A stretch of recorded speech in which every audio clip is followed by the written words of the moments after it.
500 টাকা 1000 টাকা যারা মানুষের ঘরে খায়া লিল্লা খায়া যারা বড় হইয়া বড় বড় কথা বলে এদের কোনো সেন্স কাজ করে বলে আমি মনে করি না। যাদেরকে 500 টাকার জায়গায় 1000 টাকা দিলে ওয়াজের বা মোনাজাতের ভাষা পরিবর্তন হয়ে যায়। এরা হইল মোল্লা মুন্সি।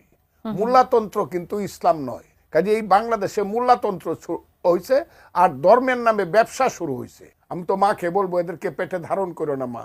মৌলানা মৌলভী সাহেবদের ঘরে যে মায়েরা বোনেরা তাদেরকে বলবো তোমরা এদের বাচ্চা পেটে নিও না। এই বেটা হচ্ছে একটা বাংলাদেশের নাম্বার 1 ডিগবাজিবাজ। এইটা ওয়াজ থেকে, জুমা থেকে, খুতবা থেকে, আলেম ওলামার বক্তব্য থেকে এদেশের মানুষ পরিবর্তন হয়েছে।